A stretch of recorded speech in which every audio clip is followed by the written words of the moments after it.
MatterHorn, Chapter 1. Mela stood beneath the gray monsoon clouds on the narrow strip of cleared ground between the edge of the jungle and the relative safety of the perimeter wire. He tried to focus on counting the other 13 Marines of the patrol as they emerged single file from the jungle, but exhaustion made focusing difficult. He also tried, unsuccessfully, to shut out the smell of the shit, which sloshed in the water that half filled the open latrine pits above him on the other side of the wire. Rain dropped from the lip of his helmet, fell past his eyes, and spattered onto the satiny olive cloth that held the armor plating of his cumbersome new flak jacket. The dark green t-shirt and boxer shorts that his mother had dyed for him just 3 weeks ago clung to his skin, heavy and clammy beneath his camouflage utility jacket and trousers. He knew there would be leeches clinging to his legs, arms, back, and chest beneath his wet clothes, even though he couldn't feel them now.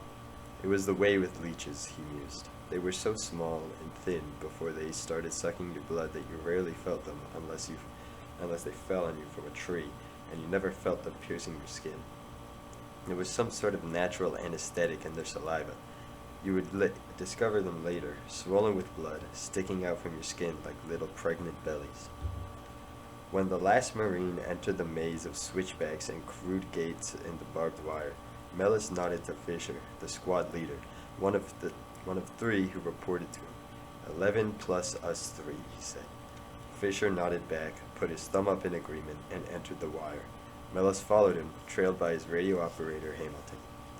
The patrol emerged from the wire, and the young Marines climbed slowly up the slope of the new fire support base, FSB MatterHorn, bent over with fatigue, picking their way through shattered stumps and dead trees that gave no shelter.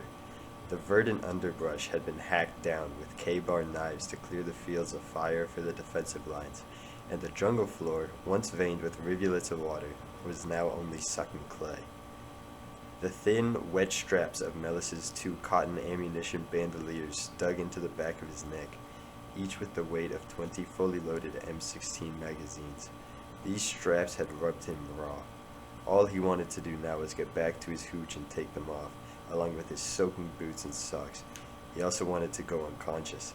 That, however, wasn't possible. He knew he would finally have to deal with the nagging problem that Bass, his platoon sergeant, had laid on him that morning and that he had avoided by using the excuse of leaving on patrol. A black kid, he couldn't remember the name, a machine gunner in the 3rd Squad, was upset with the company gunnery sergeant, whose name he couldn't remember either.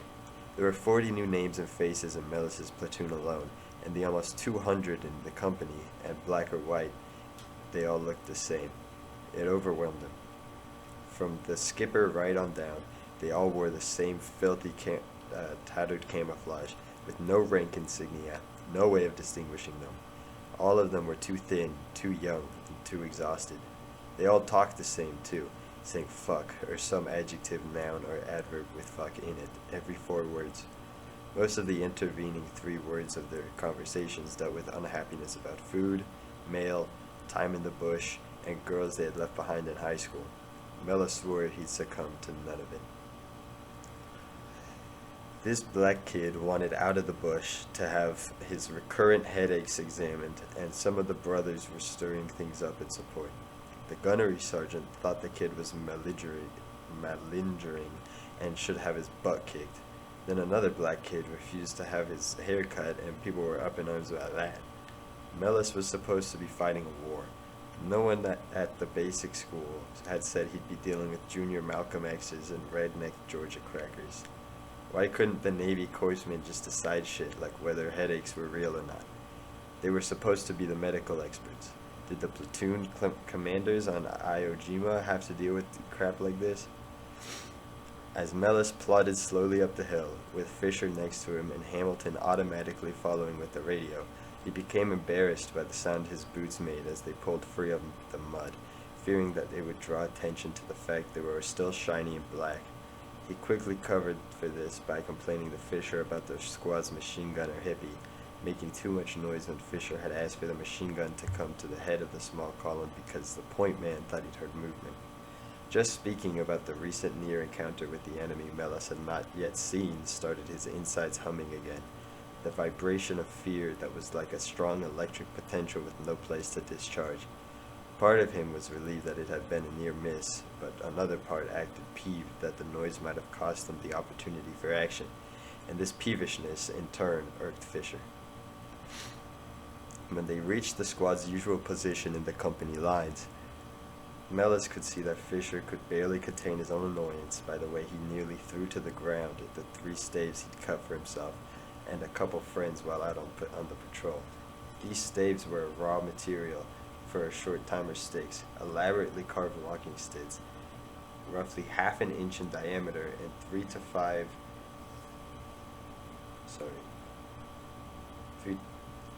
feet long. Some were simple calendars, other works of folk art. Each stick was marked in a way that showed how many days its owner had survived on his 13th month tour of duty, and how many days were left to go. Mellis had also been anxious about the sound Fisher had made cutting the 3 staves with the machete, but he had said nothing. He was still in a delicate position, nominally in charge of the patrol because he was the platoon commander, but until he was successfully broken in, he was also under the orders of Lieutenant Fitch, a company commander, to do everything Fisher said. Mellis had accepted the noise for 2 reasons, both political. Fitch had basically said Fisher was in charge, so why buck Fitch?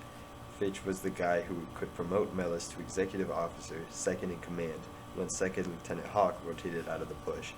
That would put him in line for company commander, unless Hawk wanted it.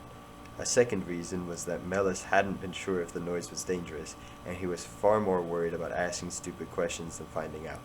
Too many stupid comments and dumb questions at this stage could make it more difficult to gain the respect of the platoon, and it was a lot harder to get ahead if the snuffs didn't like you or thought you were incompetent. The fact that Hawk, his predecessor, had been nearly worshipped by the platoon did not help matters.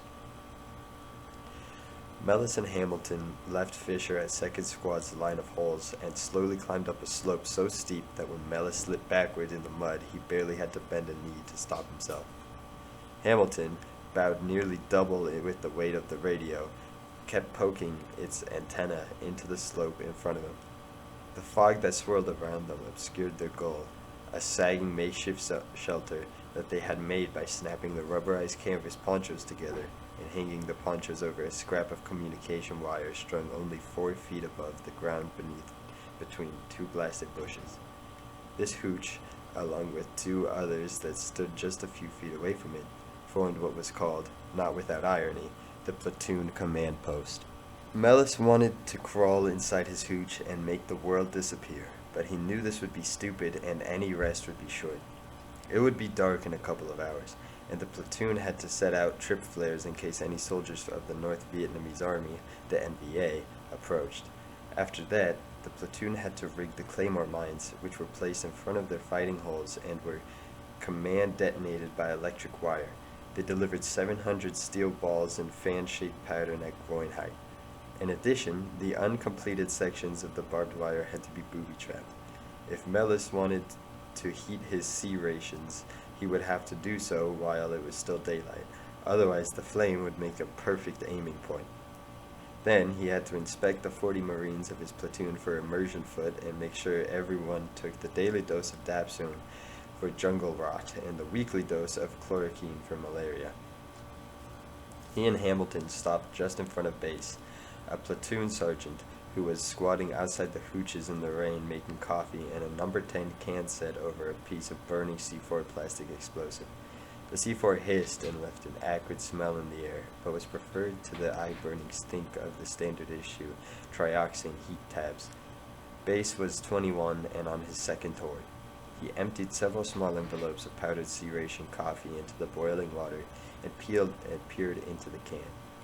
The sleeves of his utility jacket were neatly rolled into cuffs just below his elbows, revealing forearms that were large and muscular. Mellis, watching Base stir, set the M16 he had borrowed from Base against a log. It had taken a very little coaxing from Base to convince Mellis that it was stupid to rely on the standard issue 45 pistols the Marine Corps deemed sufficient for junior officers.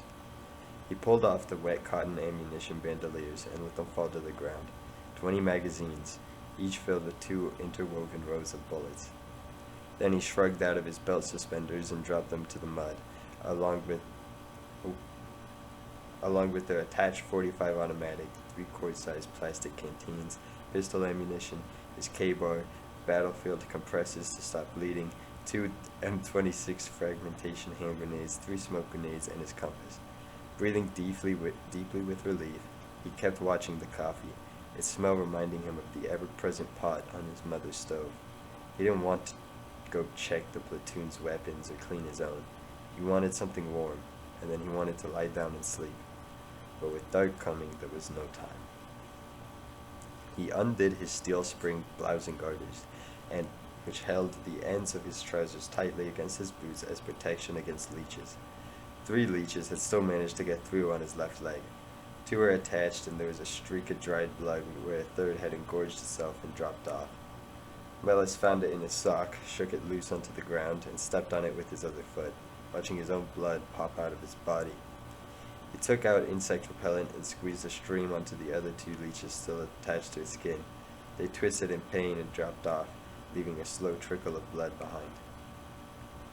Bass handed him some coffee on an empty serration fruit cocktail can, and then poured another can for Hamilton, who had dumped his radio in front of his and Melis's hooch and was sitting on it. Hamilton took the coffee, raised the can to Bass in a toast, and wrapped his fingers around the can to warm them. "Thanks, Sergeant Bass," Melis said, careful to use the title so Bass had earned, knowing that Bass's goodwill was crucial. He sat down on a wet, rotting log. Bass described what had happened while Melis was out on patrol. Fact Man, the company's enlisted forward air controller, had once again not been able to talk to a resupply chopper down through the clouds, so this had been the 4th day without resupply. There was still no definitive word on the firefight the day before between Alpha Company and an NVA unit of unknown size in the valley below them, but the rumor that 4 Marines had been killed in action was now confirmed. Melis tightened his lips and clenched his teeth to press back his fear. He couldn't help looking down onto the cloud-covered ridges that stretched out below them into North Vietnam, just 4 kilometers away. Down there were the 4 KIAs, 4 dead kids. Somewhere in that gray-green obscurity, Alpha Company had just been in the ship. Bravo's turn was coming. That meant his turn was coming, something that had been only a possibility when he had joined the Marines right out of high school. He had entered a special officer candidate program that allowed him to attend college while training in the summers and getting much-needed pay, and he had envisioned telling admiring people, maybe someday voters, that he was an ex-Marine. He had never actually envisioned being in combat in a war that none of his friends thought was worth fighting. When the Marines landed at Da Nang during his freshman year, he had to get a map out to see where that was.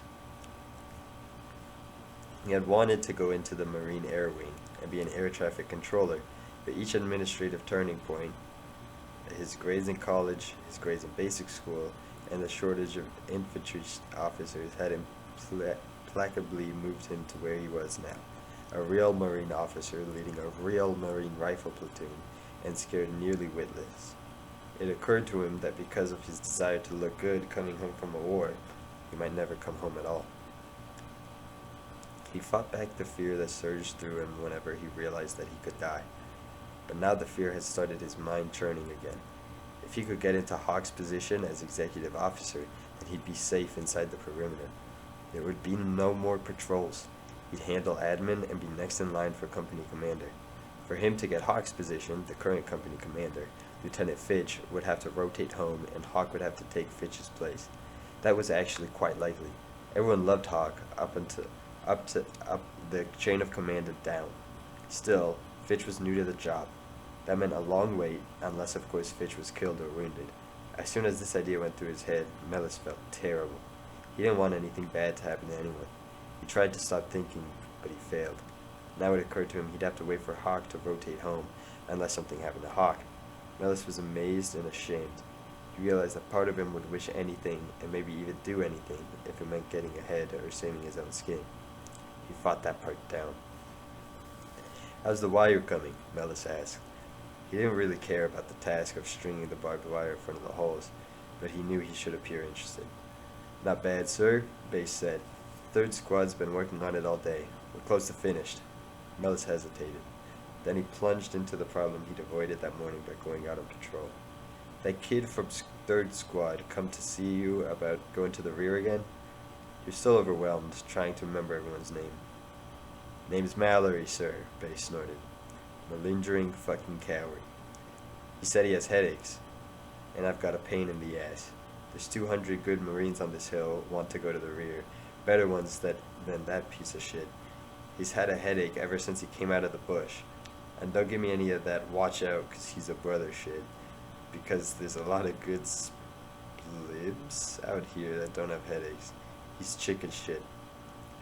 That's a lot. Bass took a long drink and then exhaled steam into the cool, damp air. And Bass added, a slight smile on his lips, "Doc Fredrickson has him up by his hooch. He's been waiting for you to get back." Mellis felt the hot, sweet coffee move down his throat and settle into his stomach. He wriggled his water-wrinkled toes to keep from nodding off. The warmth of the coffee through the can felt good against his hands, which were beginning to run pus, the first symptoms of jungle rot. "Shit," he said to no one in particular. He placed the cup against the back of his neck where the strap of the magazine bandolier had rubbed it raw. "Drink it, Lieutenant," said Bass. "Don't make love to it." Bass took out his pocket knife and began carving another elaborate notch in his short timer's stick. Mellis looked at it with envy. He had 390 days left to go on his own tour. "Do I have to deal with it now?" Mellis asked. He instantly regretted asking the question. He knew he was whining. "You're the lieutenant, sir. RHIP. Rank has its privileges." Mellis was trying to think of a witty comeback when he heard a scream from 2nd Squad's area. "Jesus, get the squid! Get Doc Fredrickson!" Bass immediately threw down his stick and ran towards the voice. Mellis sat there, so stupid with exhaustion that he couldn't will himself to move. He looked at Hamilton, who shrugged and finally took a sip of his coffee. He looked at Jacobs, the fire team leader with the starter from 2nd Squad, run up the hill and disappear inside Fredrickson's hooch. Mellis sighed and started pulling his bloody socks and wet boots back on as Jacobs and Fredrickson, the Navy medical corpsman, went sliding and skidding back down the hill. Several minutes later, Bass came walking slowly up the hill, stonily impassive. "What is it, Sergeant Bass?" Mellis asked. "You'd better go have a look, Lieutenant. It's the damnedest thing I ever saw. Fisher's got a leech right smack up the hole in his, pee-pee." "God," Hamilton said. He looked at the clouds and then went back down at the steaming coffee in his hand. He raised the coffee. "Here's to fucking leeches." Mellis felt revulsion, but also relief. No one could hold him responsible for something like that. Without lacing the boots, he headed down the hill towards 2nd Squad's position, slipping in the mud, worrying about how he would replace a seasoned squad leader like Fisher when he hardly knew anyone in the platoon. An hour earlier, Ted Hawk had also been worrying about replacing an experienced leader. But Hawk was worrying about Mellis, who had replaced him as 1st Platoon commander when Hawk had moved it up to the company's number 2 spot, executive officer. Hawk had been in country long enough to be accustomed to being scared. That came with every operation.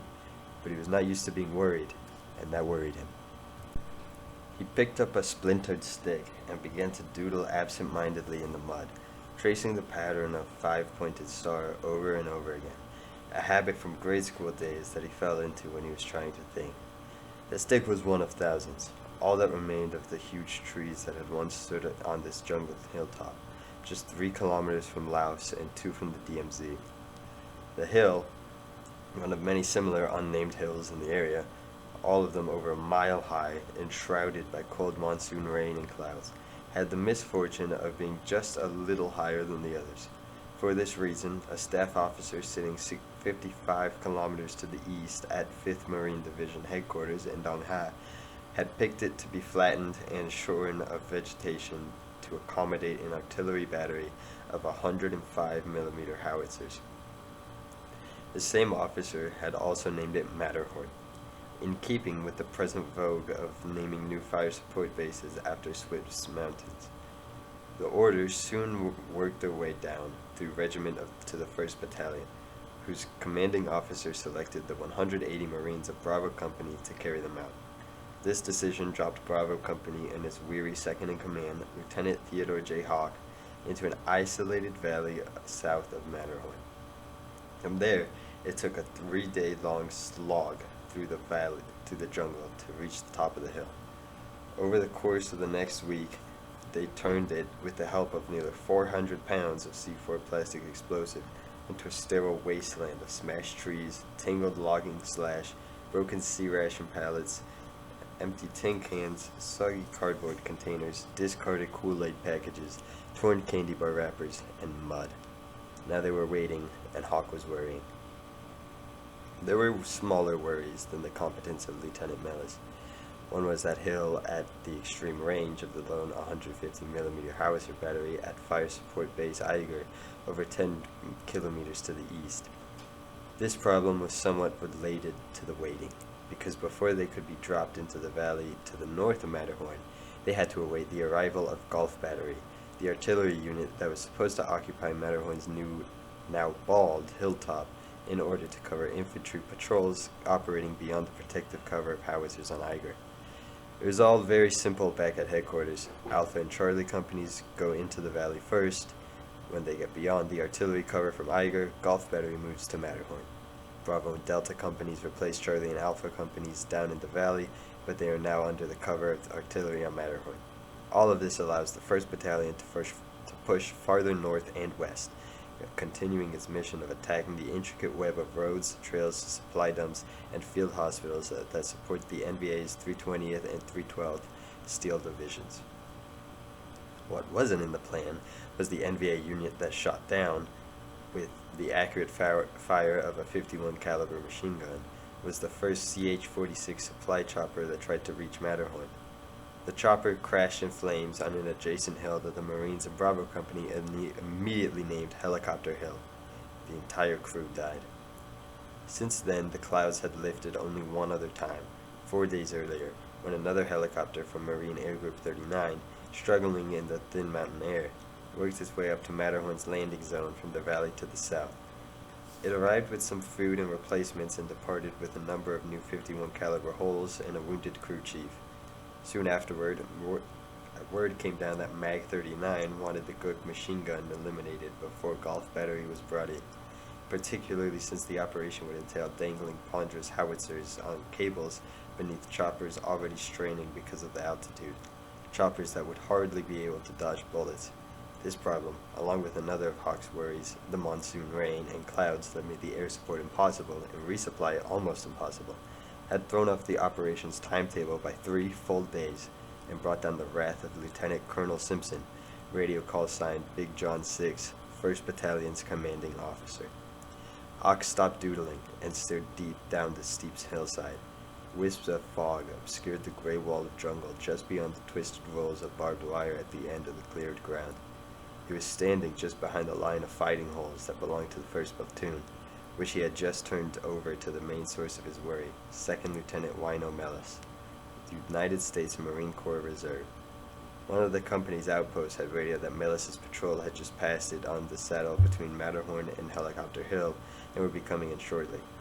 Hawk was here to get some feel for Mellis when he was exhausted after the adrenaline-pumping tension of a patrol that hadn't found anything. Hawk had learned long ago that what really mattered in combat was what people were like when they were exhausted.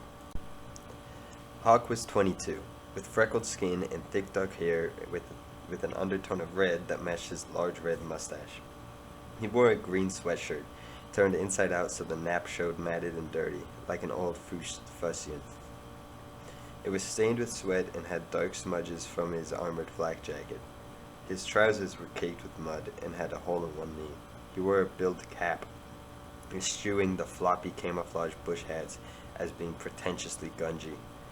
He had kept scanning the tree line, his eyes darting back and forth in the search pattern of the combat veteran.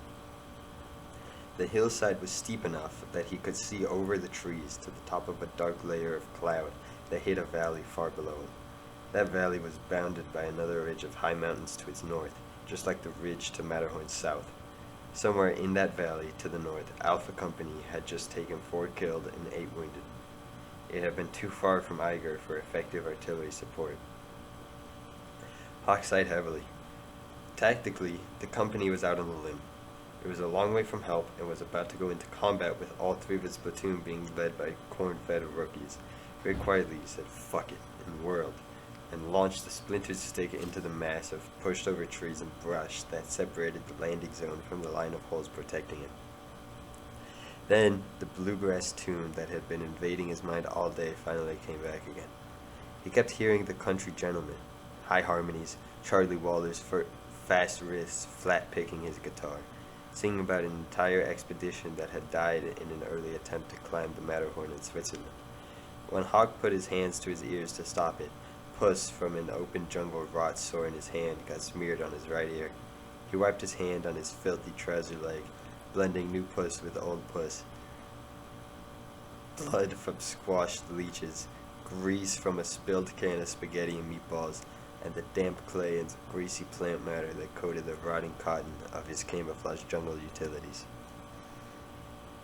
The patrol emerged one by one from the jungle. The Marines bent over, drenched with sweat and rain. Hawk gave a silent snort of approval when he saw that Mellis was right behind Corporal Fisher, where he was supposed to be until Lieutenant Fish, the CO, said that Mellis was ready to take the lead. Hawk didn't know how to react to Mellis. He was someone you expected to be in the wrong place, but here he was in the right place.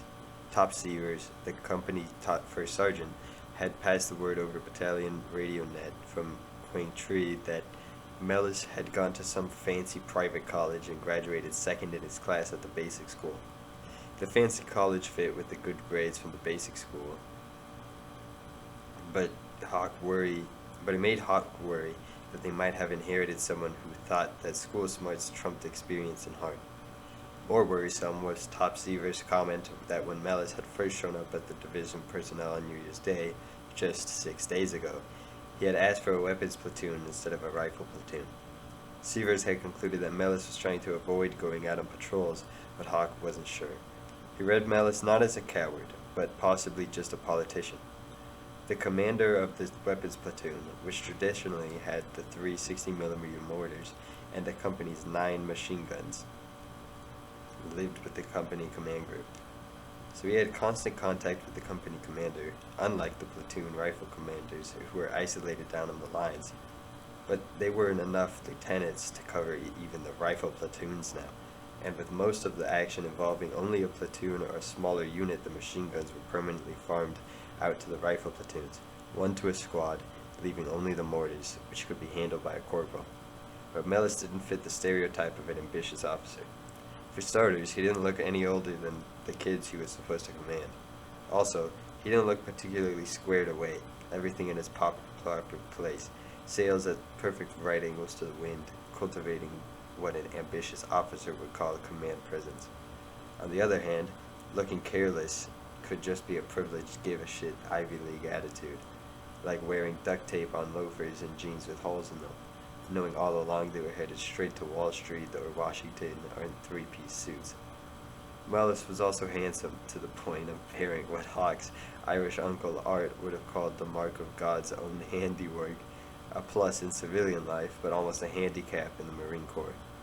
Moreover, he stood in marked contrast to the other new second lieutenant, Goodwin, a much easier read. Goodwin's record at the basic school was undistinguished, but Hawk knew he had a natural hunter on his hands. That judgment had been made during the first 10 seconds he'd seen the 2 new lieutenants. The chopper that delivered them to the hill had taken machine gun fire all the way into the zone. Both lieutenants had come barreling out of the back and dived for the nearest cover, but Goodwin had popped his head up to try and figure out where the NVA machine gun was firing from. Hawk's problem with Goodwin, however, was that while good instincts were necessary, in modern war they weren't sufficient. War had become too technical and too complex, and this one in particular had become too political. Doc Fredrickson had Fisher flat on his back with his trousers pulled down, in the mud in front of Fisher's hooch. Those Marines from 2nd Squad who weren't on hull watch were standing in a semicircle behind Fredrickson. Fisher was trying to joke, but his grin was very tight. Doc Fredrickson turned to Jacobs, Fisher's most senior fire team leader, Go tell Hamilton to radio for the senior squad. Tell him we'll probably need an emergency medevac. Emergency, Jacobs repeated, his stutter more pronounced than usual. He immediately started up the hill. Fredrickson turned to Mellis, his eyes serious and intent in his narrow face. Fisher's got a leech in his pee-pee. It crawled up the urethra during the patrol, and I don't think I can get it out. Fisher was lying back with his hands folded behind his head. Like most bush marines, he wore no underwear in order to help stave off crotch rot. It had now been several hours since he had peed. Mellis looked up at the furling squad and down at Fisher's wet, smiling face. He forced a laugh. You would have to find a perverted leech, he said. He checked the time. Less than 2 hours until dark. A night medevac was high up, and this weather would be impossible. You might as well put your trousers on, Fredrickson said. Don't drink any water. It'd be a bad place to have to amputate.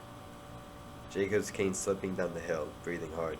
He was stopped by Bass, just outside of the immediate circle of Fisher's curious friends. I passed the word, Sergeant Bass. Okay, Bass said. Get Fisher's gear packed up, split up his ammo and C-rats, give the lieutenant his rifle so he doesn't have to keep borrowing mine. Does he have a listening post tonight or anything? No, we had the patrol today, Jacob said. His long but normally tranquil face now had a worried look, and his broad shoulders had slumped forward. He'd been a fire team leader a few seconds before. Now he had the squad. Mellis opened his mouth to say that the decision about who would temporarily take over the squad was up to him, but he could see that it had already been made by Bass. He shut his mouth. Mellis knew that if he pulled rank, he'd lose what little authority he seemed to have. Fredrickson turned to Mellis. I think we ought to move him up to the LZ. He'll be starting to feel it pretty soon. No telling when the chopper's going to make it in. He looked up at the dark, swirling mist. If it don't get here quick, I don't know what's going to happen. I guess something's got to give, and if it screws up the kidney, you're best loose inside of him.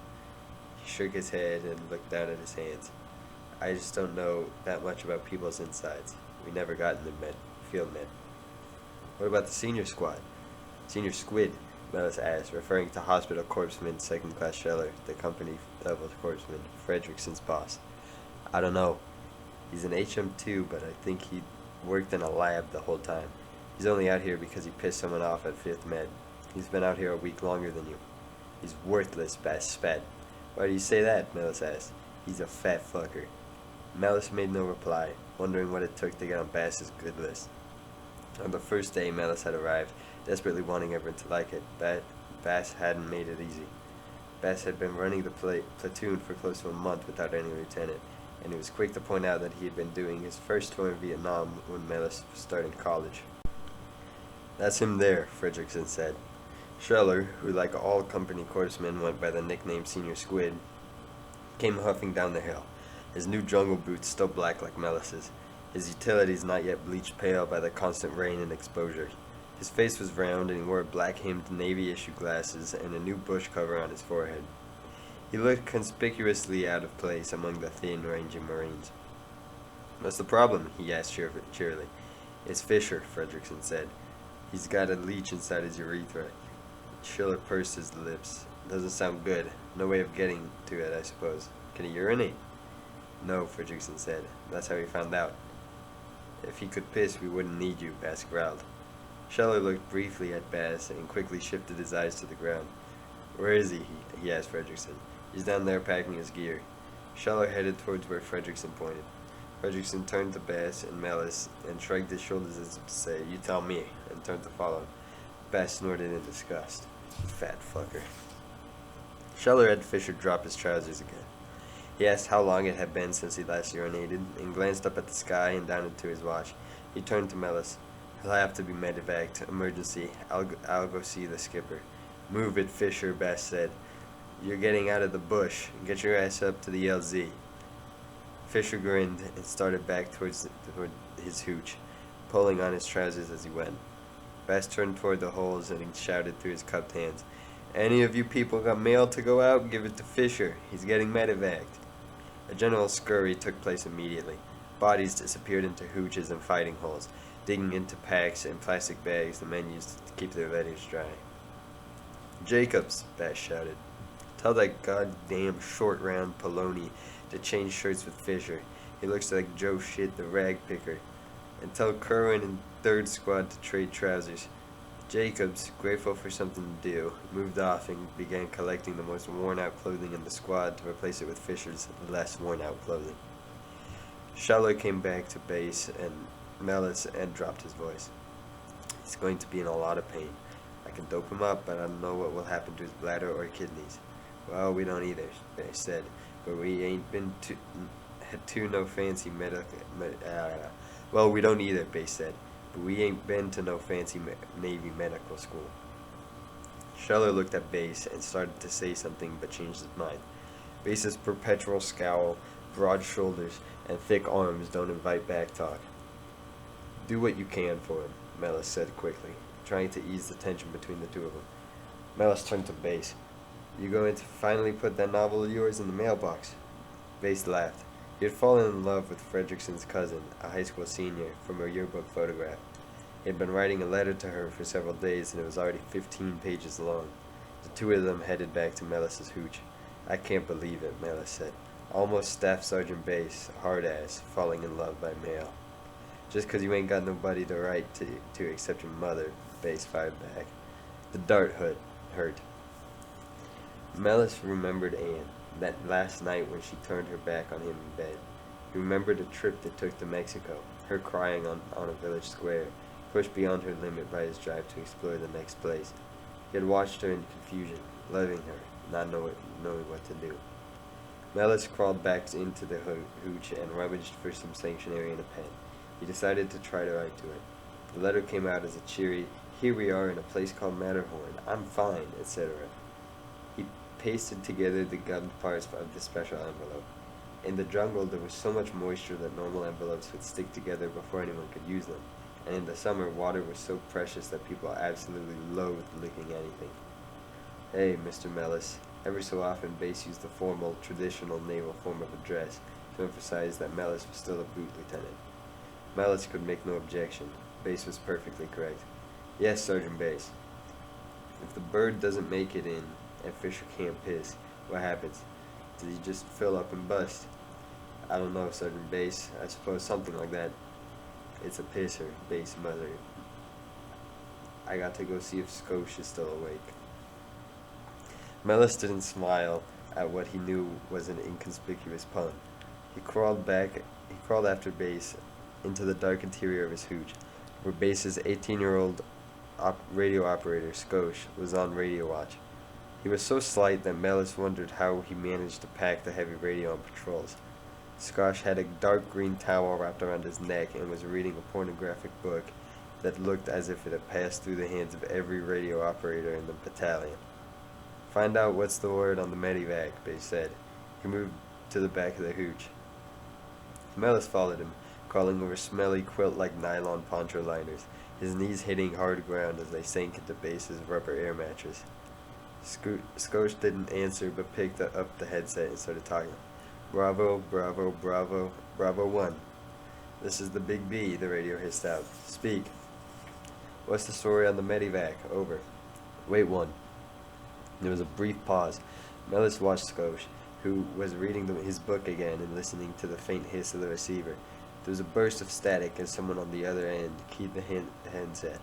A new voice came over the air. Bravo 1, this is Bravo 6 Actual. Put on your actual. Mellis knew that 6 Actual was the skipper, Lieutenant Fitch, and was asking to speak to Mellis personally. To 1st Platoon's actual commander, not just anyone tending the radio.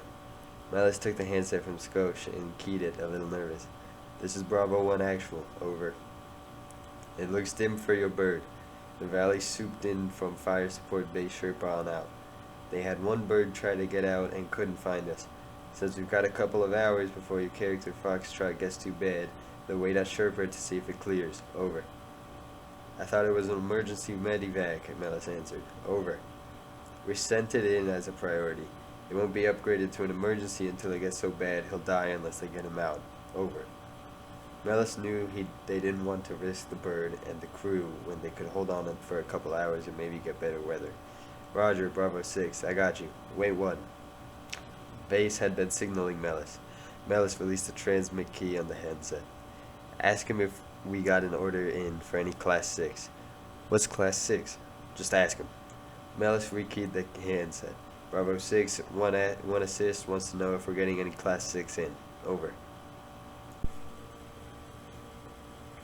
When Fitch rekeyed the handset, Melis heard laughter. Laughter dying out. Tell one assist, we got it on order. Roger. Thanks for the info. Out. Melis turned to Base. What's Class 6? Beer, sir. Base's face was stonily innocent. Melis felt foolish and unprofessional. His jaw muscles tightened in anger.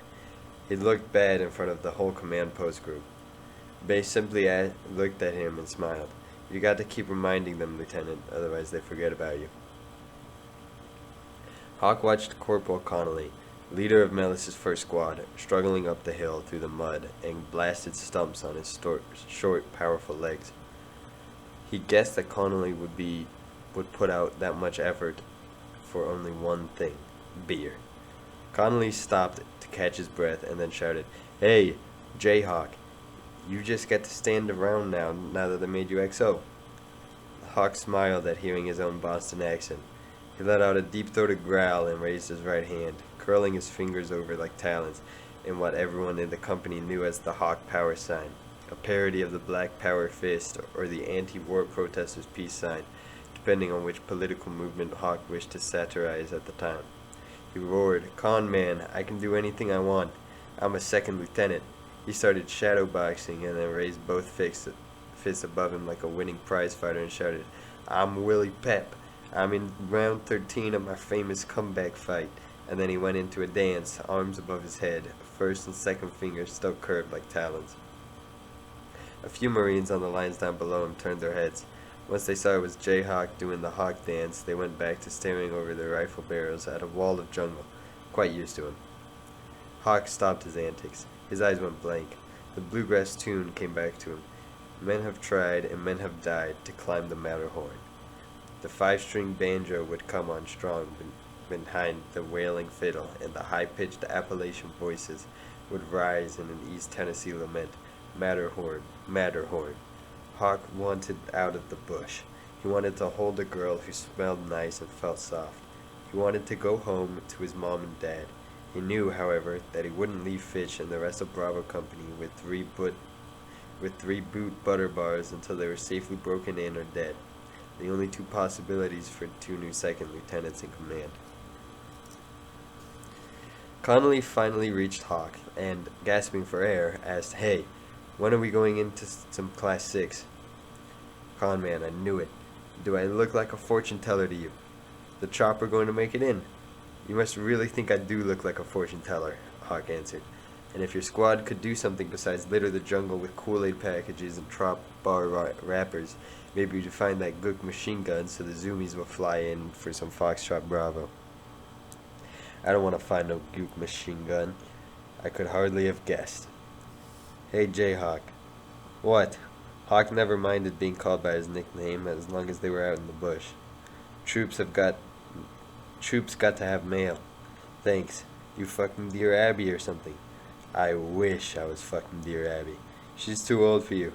Get back to your herd, Connolly. You get your ass promoted to XO and suddenly we're cattle. Suck out. How come they didn't make you skipper? You got more time in the bush than Fitch. Because I'm a second lieutenant if Fitch is a first lieutenant. That don't cut no ice with me. Well, you're not Big John 6, so no one cares what you think. And you won't be in Big John Bravo 1-1 actual if you don't quit pestering me. So relieve me of my command and send me home in disgrace. Connolly turned away, heading downhill, hitching his too large trousers up his waist. Dragon cuffs were ragged and filthy from being stepped on. Hawk smiled affectionately at Connolly's back, but then he thrust his hands into his pockets, and the smile turned to a wince as the pocket edges scraped the jungle rot. He watched Connolly's heading back to the lines in the gloom, passing Melis, who was climbing up toward him. He sighed and, methodically but very firmly, began to smash the stick against the log until it broke. What he really wanted to do was crawl out of his wet, filthy clothes and curl up into a small, unconscious ball. Then the song came back. Mellis knew Hawk had seen him coming up to talk, but Hawk had turned away to climb the short distance to the flattened landing zone, the LZ, without him. He felt a twinge of anger at the unfairness with which guys like Hawk and Base treated him, just because they'd gotten here before he had.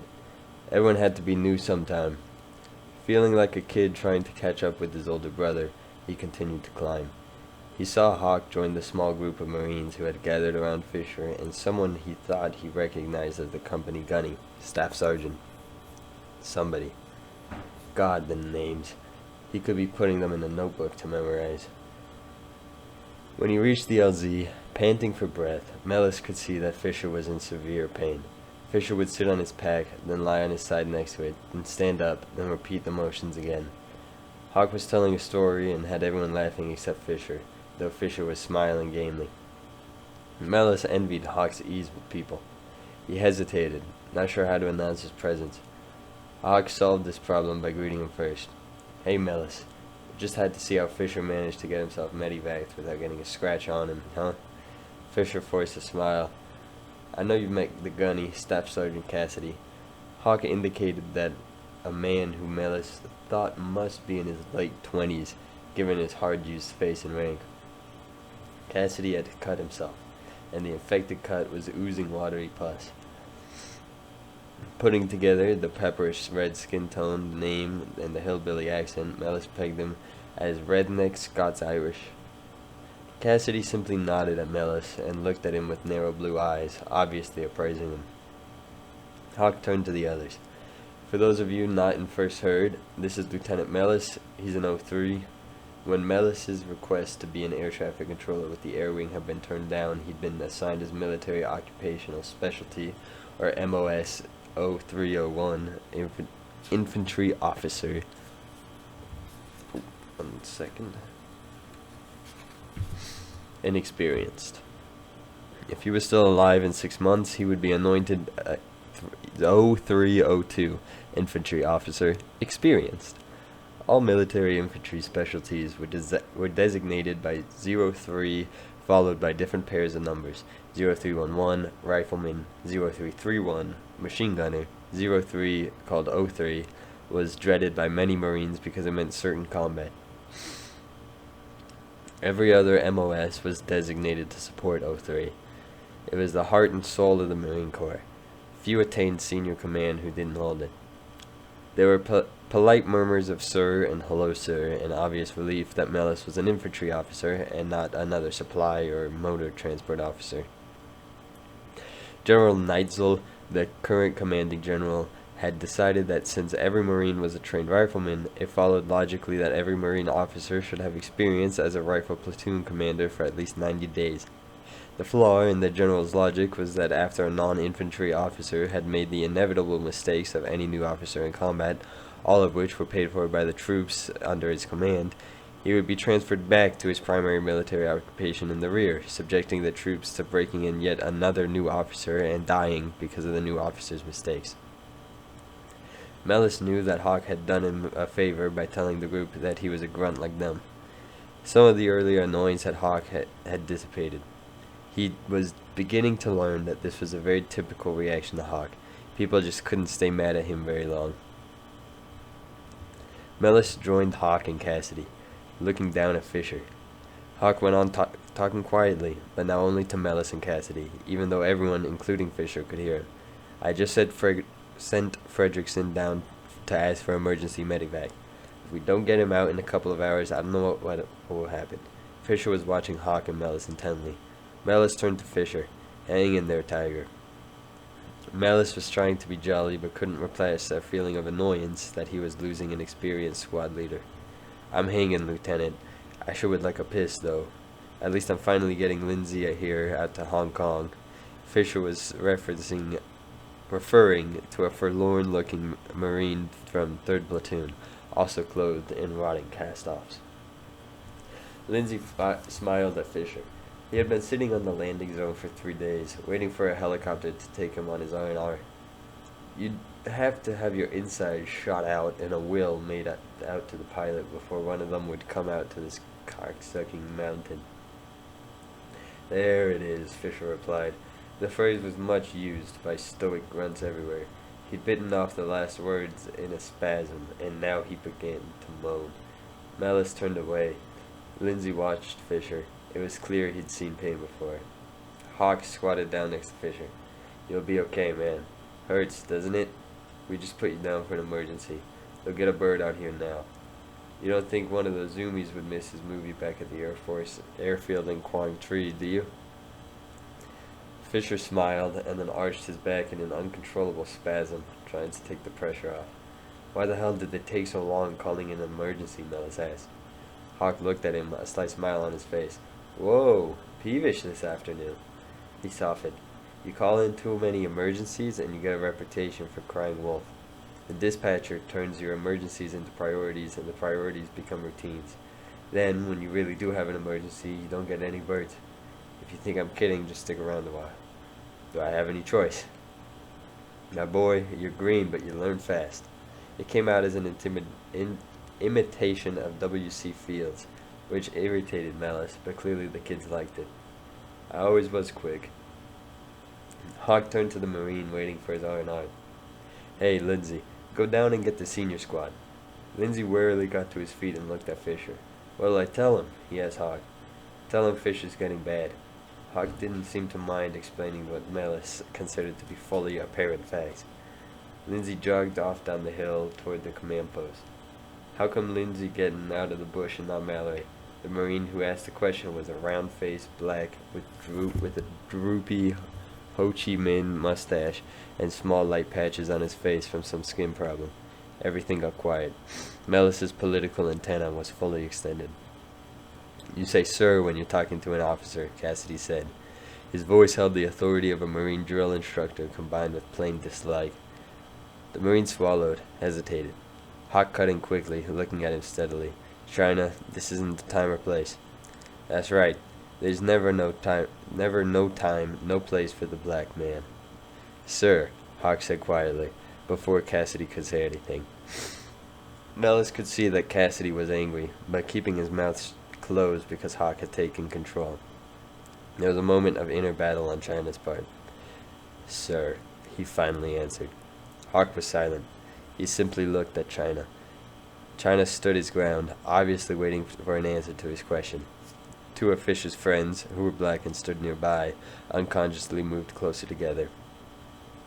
"Sir," China said, "with all due respect, sir, the Marine is asking why Lance Corporal Mallory, who is suffering from headaches and possible brain damage, isn't being skied out of here with Lance Corporal Lindsay, who's suffering from lack of female companionship."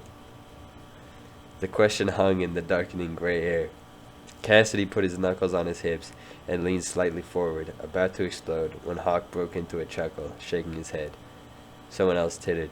"China, goddammit, why are you always breaking our balls up here in the fucking rain when you know full well that—" Hawk held up a finger. "First, none of us are sure if Mallory actually has headaches, including you, unless you got a medical degree recently and I missed it. And second," he held up a second finger, "even if he did, he can still function fully in combat, or at least as fully as Mallory was ever able to function in combat.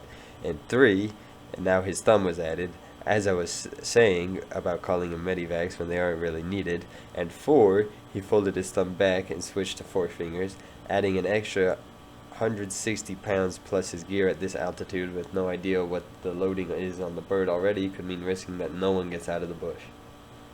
Lindsay weighed 160 pounds.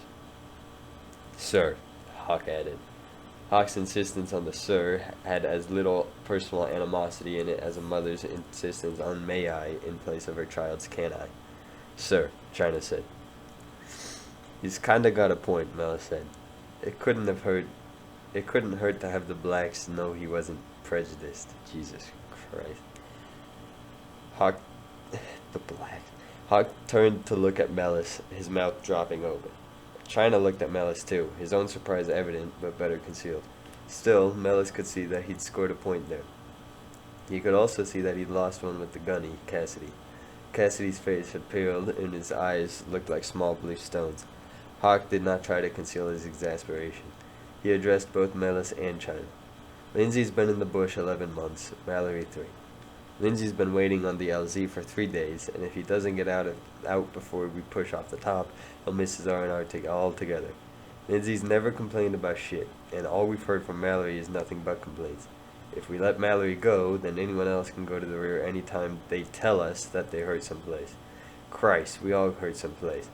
You know as well as I do why it ain't gonna never happen.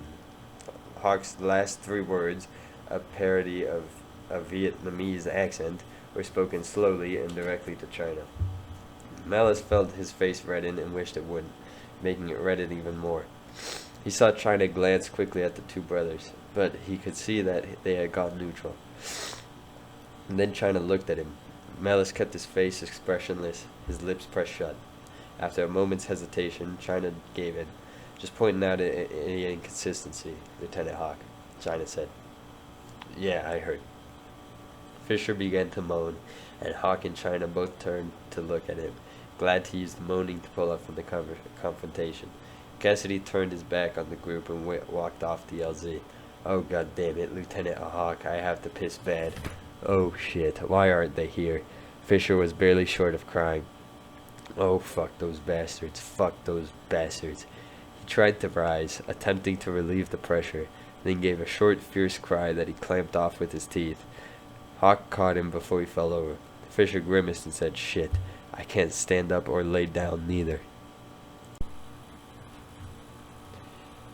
Hang on, Fisher, they'll have you out in no time, Hawk said. He sat down on Fisher's pack, putting his hands under Fisher's armpits, supporting him halfway between lying and standing, taking most of Fisher's weight. Malice felt left out again, and stupid. He knew full well why he had stuck his foot in his mouth, but he hadn't thought ahead that by putting in his 2 cents worth of racial equity, he would invite Hawk's rather solid rebuke in front of so many people. Still, he guessed that his comment would work its way around the company. He didn't regret that he'd laid out his politics, he just regretted that he'd been so inept. Then he started to question whether it would look better to be up on the LZ with Fisher, or back down on the lines with his platoon, or doing something with the company commander, Lieutenant Fitch, to help the medevac. He decided it would be best to keep quiet and not ask too many questions. Hawk looked anxiously at the lowering clouds, and then down the hill toward the lines. Got all your mail ready to go? He asked without looking at Malice. It took a moment for Malice to realize that Hawk was talking to him. Yeah, he said. You're sitting on it. It's all in Fisher's pack. A few minutes later, Scheller, the senior squid, and Lieutenant Fitch, the skipper, came up on the LZ from the company command post. Fitch looked small, almost cat-like, next to Scheller. When they reached Fisher, Fitch looked at him briefly and turned to Malice and Hawk. He was wearing his half-merry, half-mischievous look, accentuated by the dapper mustache he was cultivating. Looks like Fisher's gone and fucked himself up good, doesn't it? He said. He turned to Fisher. How'd you manage to do this after what you brought back in your dig from Taipei? I've heard of it being a carrier, but you're something else. He turned back and waited with the others as Scheller timed Fisher's pulse. When Scheller joined them, his face was troubled. Skipper, if we don't get him out in another hour, it's going to be dark and he's going to come apart. His heart is already racing, even with the morphine. I don't have anything to give him except more morphine and, well, too much of it, you know. So I'm holding off on a second syringe, in case. In case what? Fitch asked. In case I have to do something here. No one said anything until Fitch broke the silence. What do you do if the chopper doesn't make it? He asked. The only thing I can think of is try and cut a hole so he's relieved the pressure. He isn't going to like that. I don't think in another hour he'll care very much, Hawk said. What's the story on the bird? Malice asked. Same, Fitch replied. The only way they'll get here is to flat hat under the clouds right up the side of the mountain. Let's hope they have enough room, he paused. And light, he added softly. I'm going to need a place to work on him that's cleaner than the LZ, Skipper. I can't do it in the mud. He looked pale and was breathing shallowly. Also, I'll need lots of light, so I'll need it to be pretty lightproof. Use my hooch.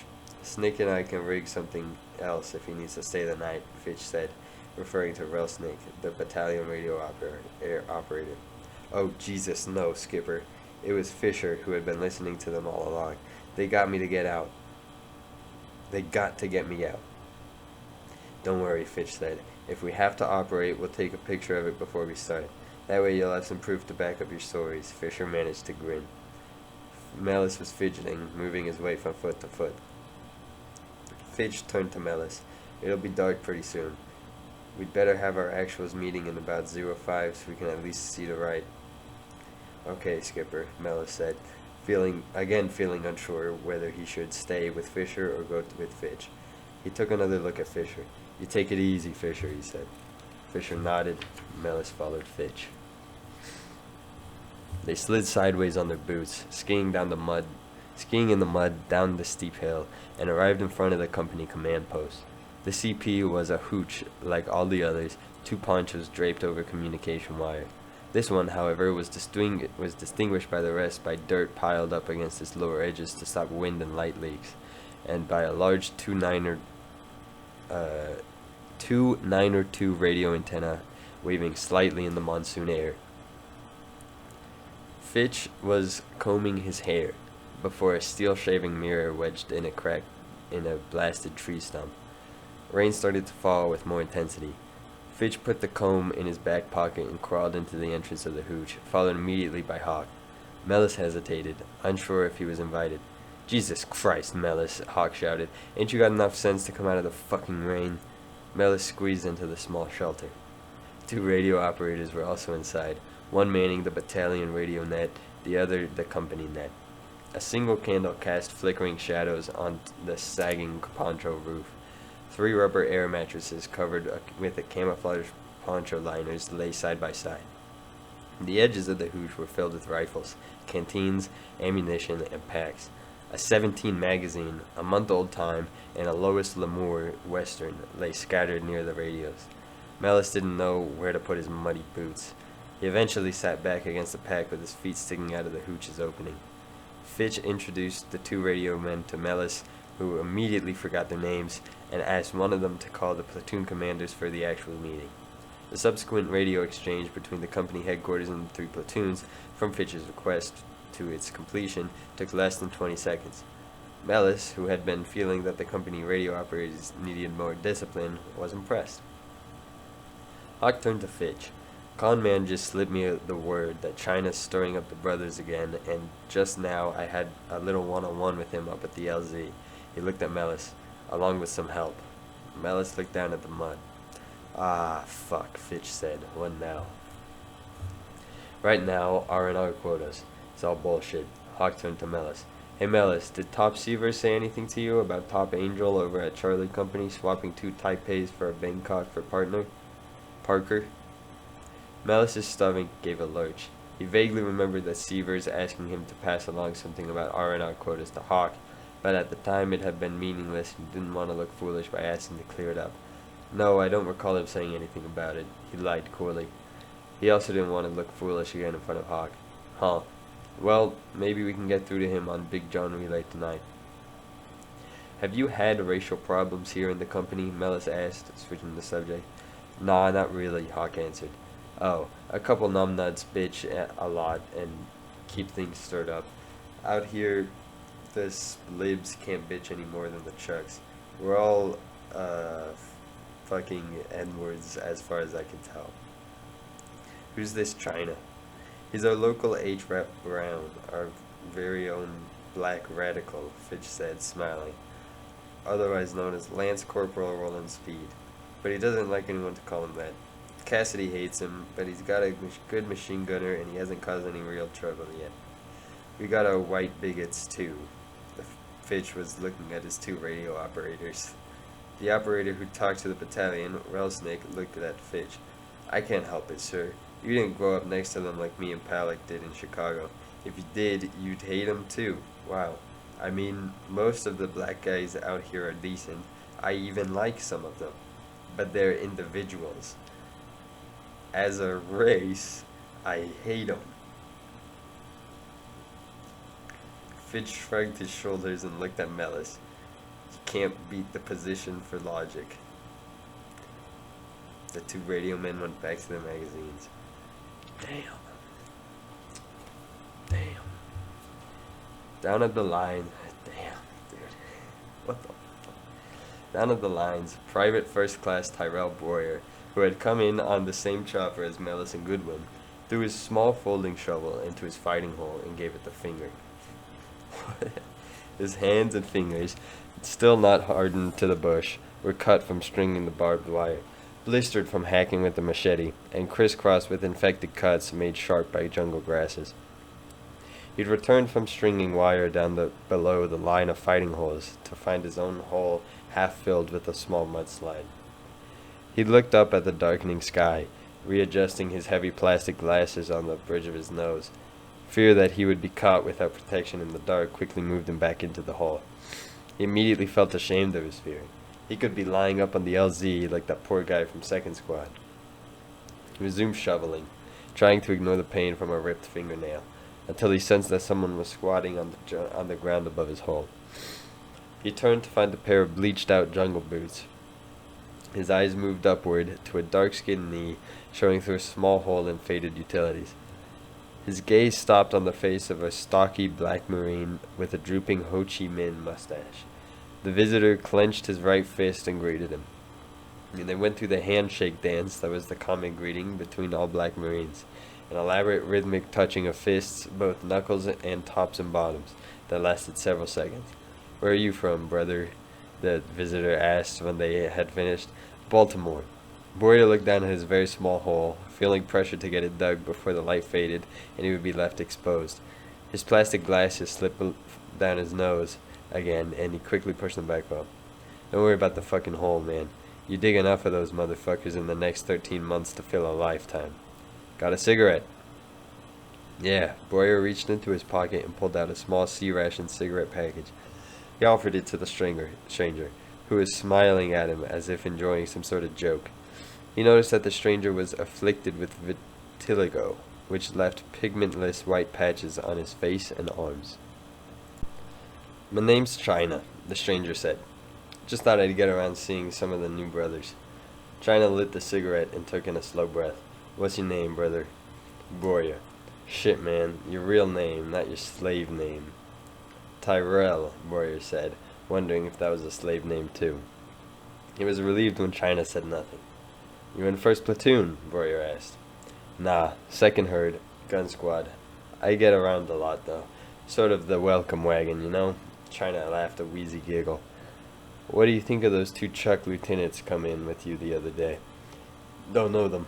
They came into VCB on the chopper after we already got there on the convoy." "Figures," China said offhandedly. He waited for Boyer to go on. "They didn't seem too bad. The one's sort of a country dude, talking about hunting and stuff. The other one seems decent. Sort of has a stick up his rear, though. Joe College dude." "Uh-huh." China looked out at the jungle, barely 10 meters downhill from where they were talking. Boyer followed China's gaze to the wall of foliage. It was being laboriously pushed back with K-bars and entrenching tools by other members of Boyer's platoon. A few stood guard in their holes, rifles and magazine carefully laid out in front of them, scanning the dark tree line. "You think we'll get hit here?" Boyer asked. "Shit, man. You think the Gook's crazy enough to want this motherfucking place? They got better things to do with the time."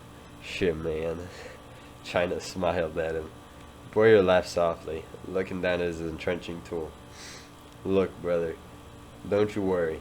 I got one more new brother to see before the actuals meeting is over, and I gotta get back to my position. But I'll see you later, okay? You settle down soon. We're all scared, but you get used to being scared. You need to talk with the brother, you come on over." They went through the handshake dance. Boyer was glad he'd asked a friend at boot camp to teach it to him one night when they were both on fire watch and everyone else was asleep. The actuals assembled in the twilight, outside First Lieutenant Fitch's hutch. A light mist obscured the distinction between their shadowy silhouettes, further intensifying Mellis's discomfort in not being able to remember their names. Mellis had barely spoken to the 3rd Platoon commander, 2nd Lieutenant Kendall, recently of the 15th Motor Transportation Battalion. This was not by any choice of his own. There simply had been no time to talk.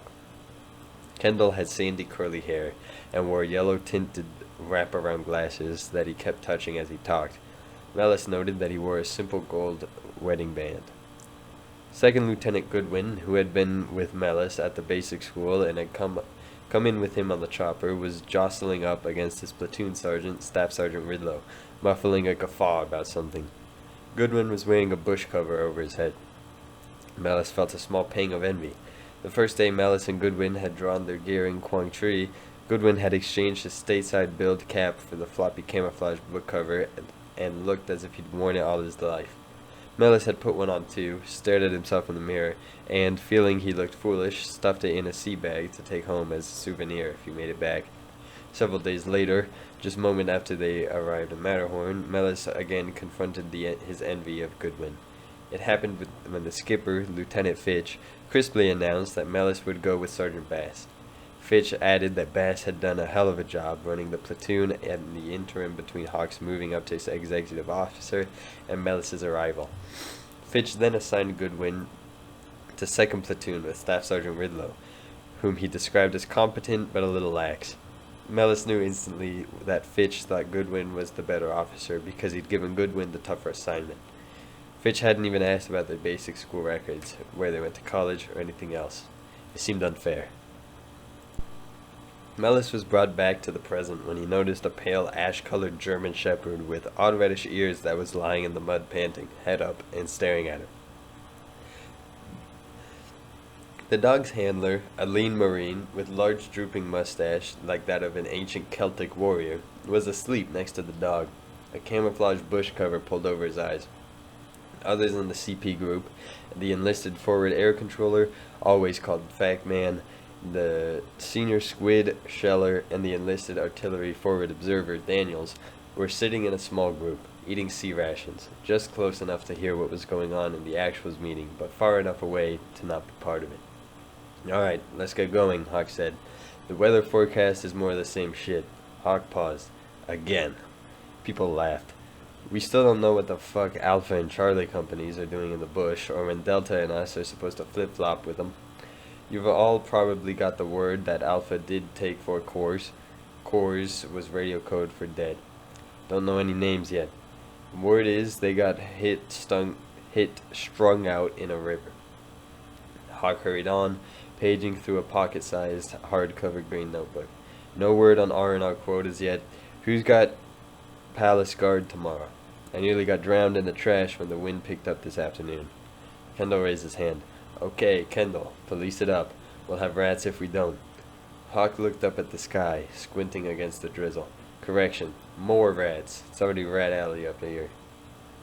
He looked down at his notebook, sheltering it close against his damp sweatshirt.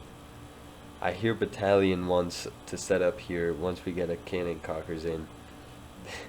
So get everyone shaved and looking decent before they show up and start screaming." Goodwin's platoon sergeant, Ridlow, exploded. "If they'd fly in some fucking water, maybe we'd be more likely to clean up." His gravelly voice faded into a mutter about how fucked up it is to always be short of water in a fucking monsoon, and how fucking fucked up the fucking country was. He spat at the ground and wiped a week's growth of beard with the back of one large hand. His other hand rested on his hip, next to his Smith & Wesson .44 Magnum revolver. The first thing Goodwin had done when they'd been introduced was ask to see it. They'd hit it off immediately. Hawk was looking at the sky, letting Ridlow get it out of his system. "Well," he said, "since there's no pertinent comments, I guess that's about all I've got. Oh yeah, get your needs list to Gunny Cassidy, so when the birds do start bringing in the arty battery, we get some supplies." "Gunny Cassidy?" "Nothing, sir," Cassidy said. "Just you people give me your head count before you leave." "Senior Squid?" Hawk asked. No, sir. Just make sure the platoon corpsmen get their medical supply needs down on your list so I can get the battalion aid station to put them on the chopper." Base snorted. "They'd do that automatically." Scheller looked at Base and pressed his lips together tightly. In a moment of hesitation, Hawk cut in. "Okay, any bitches, gripes, grievances, needs, or solicitations before the skipper goes?" "Mallory wants to request mast again," Base said. Says he's got a headache that won't go away, and the squids are fucking with him by keeping him in the bush. If the puke didn't play that goddamn jungle music so loud, he wouldn't have had a sore head, Cassidy muttered. That's Jackson with the music, Bass said. From my herd. He's a good Marine. Cassidy looked steadily at Bass, and Bass looked steadily back at Cassidy. Cassidy said nothing more, but gave an almost imperceptible nod that said, If you say so, Sergeant Bass, then it's so. Mellis, his antenna up, knew instantly that these two men were cut from the same green cloth. Maybe we ought to do Mallory a favor and break his head all the way for him, Ridlow muttered. He looked quickly at his platoon commander, Goodwin, and then broke into a cackle. The other sergeants and Goodwin did as well. Mellis smiled, although he didn't like the overtones. Fitch sighed, realizing he'd have to deal with it. I'll talk to Mallory, he said, but you warn him, Mellis, that he'd better have a good story. Mallory's already up for the Pulitzer Prize for fiction with his last story, Hawk said. Hawk looked around. Anything else? No one said anything. He turned to Goodwin. Try to keep your machine gunner, China, busy, okay? The less visiting time he has, the better. Cassidy snorted. They want to see black power? Tell them to look down the black barrel of my fucking Smith & Wesson Model 29. Ridlow cackled again. Yeah, good one, dude. Alright. Hawk looked warily at Cassidy and Ridlow. China may be a dumb kid, but I'd take him seriously. Ridlow glanced sideways at Goodwin, then over to Cassidy. No one said anything. It's all yours, Skipper, Hawk said. Right. Fitch's head came up. He'd been sitting on a log, dangling his feet. His small, handsome face looked tired. Big John 6 went big fuck over the radio again about the Gook machine gun. Big John 6 was Lieutenant Colonel Simpson, the battalion commander and Fitch's boss. He'd promised his own boss, Colonel Mulvaney, the regimental commander, that Mulvaney could move a howitzer battery to secure a zone. Losing the supply chopper after he said the zone was safe was embarrassing enough, but he'd then promised he'd fix the problem pronto, and it was now 2 full days after the promised date, and the zone was still not secure. What's he going to do? Ridlow boomed out. Cut your hair off and send you to Vietnam? Fitch laughed politely at the standard retort, looking down at his swinging feet. I suppose they could banish me to Okinawa. Okinawa was universally known as the worst possible place to get for R&R. Relations with the Japanese had gotten so tense that the brass had forbidden nearly every activity for anyone who went on R&R. When the laughter died down, Fitch pointed into the fog that swirled over the trees to the southwest and said, referring to the enemy, I think Nguyen is going to head over to that ridge line tomorrow. He used it for the first day, and he's never used the northwest one, so he probably figures we'll be looking on the northwest one for him. Base, you were down there. What's the southwest finger look like? It's like the rest of the fucking place. Took us 3 hours to make 800 meters. Had to use machetes to get through. Pretty goddamn hard to sneak up on someone like that. That's why he'll be there. Mellis, send a baseball team over the top of the ridge and look around. If you don't find them, at least it'll move them out of the way from the main approach path. Aye, aye, Skipper. Mellis was jotting down notes in his own green notebook and mentally reviewing the current company radio code, which was often used for direct conversation. A baseball team was a squad of 12 men. A basketball team was a fire team of 4 men. A football team was a platoon of 43 men. Can I get some maps for my squad leaders? Everyone burst into laughter. Mellis reddened. Mellis, Hawk said, it'd be easier for you to date Bridget Bardot than to get any more maps than we've got. You don't want to know what I had to trade for the one you've got, and I don't want to have to say it in front of the skipper. It's true, Fitch added. Maps are in short supply. Sorry. Just another inch of the green dildo, he quickly went on. Goodwin. Yeah, Jack. Mellis winced at Goodwin's casualness in addressing the company commander as Jack, especially since that wasn't his name. If Fitch noticed, he didn't let on. I want one of your baseball teams on the south finger, then work up the draw between there and the east ridge. I want you to check out the crashed bird on Helicopter Hill on the way back. See if Nguyen's been nosing around. You other two platoon commanders send your red dogs out wherever you want, he said, using the radio brevity code for any squad-sized patrol. Fredrickson broke in on the circle, breathing hard. He's starting to scream. Lindsay's got a shirt stuffed in his mouth. It'll be too loud to keep down in a few minutes. We're going to have to cut. Mellis looked at Fitch and over at Scheller, whose throat was working underneath his double chin. Scheller rubbed his hands together as if to warm them. Fitch was looking at him hard, his lower lip over his upper. It's got to be done, Jim, Hawk said quietly. Fitch nodded, still looking at the senior squad. How do you feel, Scheller? Mellis was surprised to hear the senior squid called by his name. I don't have a catheter, Skipper, and I'm trying to ram something up the urethra to clean out the leech would just make a mess of it. The only thing I can think to do is cut into the PP from the bottom side. 2 cuts. You can see where his urethra is swollen right up to the leech. Cut 1 is just from there to the bladder side to relieve the pressure. I tried to keep it small. Stick in a piece of IV tubing to keep the cut open and to keep him drained until we get him out of here. Scheller fished into his pockets and brought out a freshly cut piece of tubing. I need to sterilize it and have some floor space to work on, sir. I can grease it with bactricin to help it slide into the cut. That's only 1 cut, Fitch said. Yeah, okay, Scheller swallowed. Cut 2, I'd cut into the leech and to bleed it and kill it. We don't want it moving upstream. He looked at the silent group, realizing it was all on him. I'll use Fredrickson. It'll make Fisher feel better if it's a squid he's used to. Hawk looked grimly satisfied. Base kept looking at Scheller and back to the skipper with no emotion on his face. Okay, Squid, you go ahead on it. Fitch spoke crisply with no hint of doubt. He turned to Hawk. Ted, you go up and tell those guys to move Fisher down here. Scheller moved off and crawled into the CP hooch without saying anything. He started to clear it out. The others, except Mellis, Hawk, Fitch, and Cassidy, returned to their positions. The entire hill was quiet, on the 100% alert that happened every dusk and dawn. Mellis watched Fredrickson and Lindsay talking to Fisher as they began to move him off the landing zone on a stretcher, made by wrapping a poncho between 2 tree limbs. Fisher suddenly cried out, and Lindsay cursed quietly.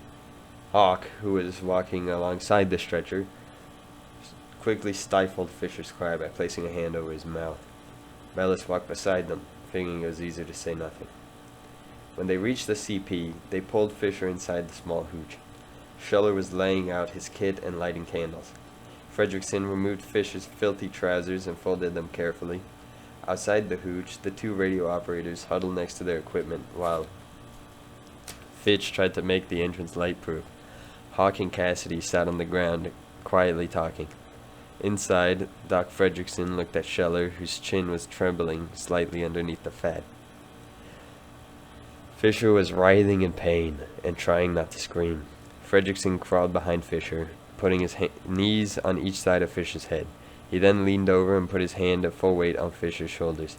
The candles flickered into the draft, casting shadows across the draped ponchos. It's going to be okay, Fisher, Fredrickson whispered, bending close to Fisher's face. It's going to be okay. Oh, fuck, Doc, stop it. Stop it from hurting. It's going to be okay. Fredrickson was looking intensely at Scheller, willing him to do it. The senior squid finished lubricating the IV tube, switched it to his left hand, and looked back at Fredrickson across Fisher's body. He picked up a small knife in his right hand and, using his elbows, he spread Fisher's legs and crawled between them. He looked up at Fredrickson again. With anguish on his face, he silently mouthed, I don't know if I'm right. Fredrickson nodded his head in encouragement. Do it, he mouthed silently. Do it. Fisher started moaning again, arching his back, trying to get his bladder and kidneys off the floor. The senior squid put the knife in the candle flame. Then he poured alcohol on it. There was a slight hiss, and the alcohol smell filled the hooch. He lifted Fisher's pee-pee back, pushing it firmly against his stomach. Even that pressure made Fisher scream. Fredrickson leaned his whole body over Fisher's face, muzzling him, pressing down on his shoulders and upper arms. Scheller pushed the blade into Fisher's pee-pee. Fisher screamed, and Fredrickson put all of his weight on him to keep him from rolling. Blood and urine streamed all over the knife blade, the initial burst spraying Scheller's hands and chest. Then Scheller pushed the makeshift catheter up the smooth side of the knife into the incision and quickly slipped the blade out. Urine coursed out of the catheter, flowing over Fisher's hips and crotch, filling the tent with its hot smell, running into the mud, soaking the nylon poncho liners under Fisher's body. "Goddamn, goddamn, oh goddamn," Fisher cried, but each goddamn lessened in intensity with the lessening force of the coursing urine, until all that could be heard was Fisher's ragged panting and the deep breathing of Fredrickson and Shelley. Fisher broke the silence. "What would I say if this was a movie?" Fredrickson shook his head back and forth and snorted a laugh. "Shit, Fisher," he said.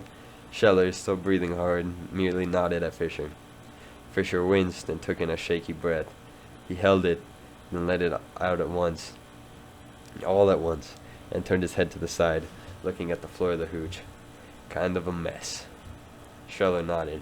"Yeah, kind of a mess," he said. He was covered in blood and urine. He flicked a glance at Fredrickson, who nodded very slightly. Then Fredrickson suddenly bore down on Fisher with his full weight.